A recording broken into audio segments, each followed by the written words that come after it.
playoffs and the 10th game of the 2013 Greendale High School football season.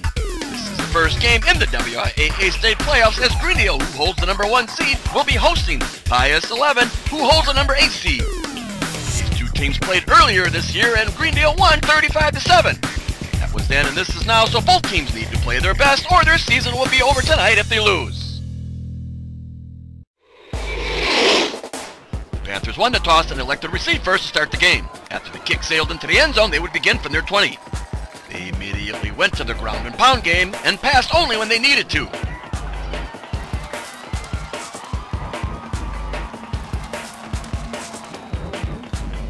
It would only take 11 plays to reach the end zone as running back Jake Zwiecki powered his way in from 16 yards out for the game's first score.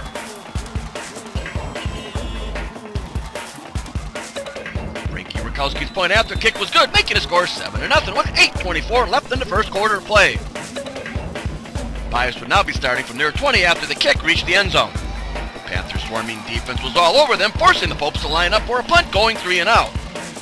On that play, however, Greendale linebacker Tristan Pipp managed to block the kick, of which the ball then fell right into the hands of Ty Ramirez, who then took a few steps to reach the end zone for Greendale's second score of the game. The second time that Greendale's blocked a punt and scored this year.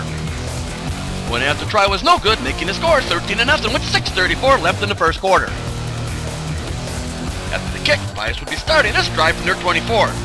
Again, the Panthers smothered there, forcing them to punt, going 3 and out. After the kick, Greendale would end up lining up on their 47. They again resumed the ground and pound game. 5 plays later, quarterback Josh Ringelberg rolled to his left and spotted Doug St. Ange downfield, who caught the ball and backpedaled into the end zone for a 21-yard scoring strike. The point after try was good, making the score 20-0 with 3:51 still left in the first quarter. After the ensuing kick, the Popes, who were still looking for their first down in the game, would be starting from their 18. They had no luck again as the Panthers forced them to punt from their 13. After the return, Ringelberg and his entourage would be starting from their 40.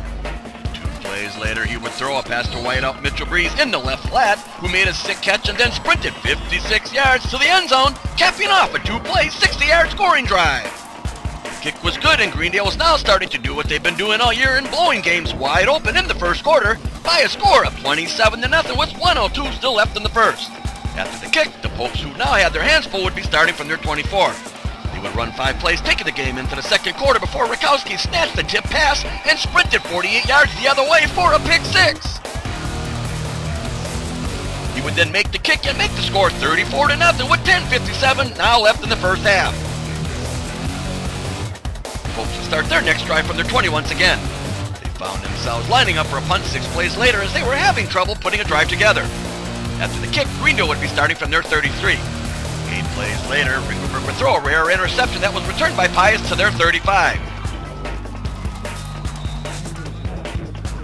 Again, Pius failed to move the sticks and they were punting from their 33. After a fair catch, the Panthers would be starting from their 38.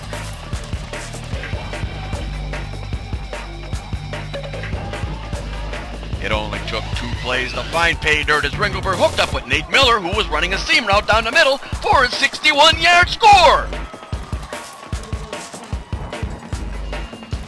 Point after try was good, and Greendale's now taking this game into the twilight zone by a score of 41-0 with 3:20 left in the first half. Rakowski reached the end zone again, and the Popes would have to start from their 20. Things weren't going very well anymore, for on their second play, Greendale's Cave Kalibi would intercept the pass and be tackled on the Popes' 31. Panthers failed to get a first down, so they brought out the field goal unit.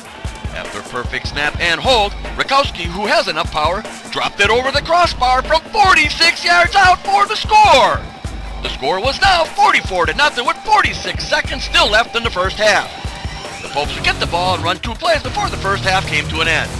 After the kick, Pius would be starting from their 20 to start the second half. They would be now facing Greendale's number 2 defense, and they would also have to deal with the running clock. They did manage to put 7 plays together, but they eventually had a punt from their 42. Number 2 offense out as well. At the helm was senior David Wood. Things got a little entertaining on the second play as there were a series of fumbles between the 2 teams that pushed Greendale back to the 1-yard line. Greendale would eventually end up with the ball, and because there was a change of possession, they would get a new set of downs.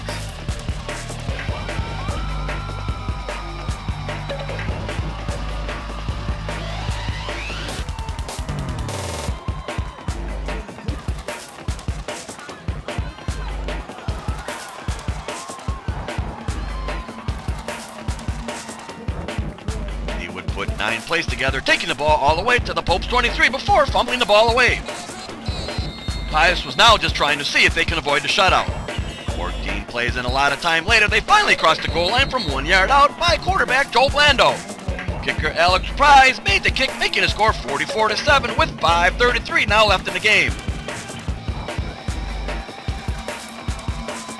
Greendale ended up punting on their next series, and Pius would be intercepted by David Wood to eventually end the game.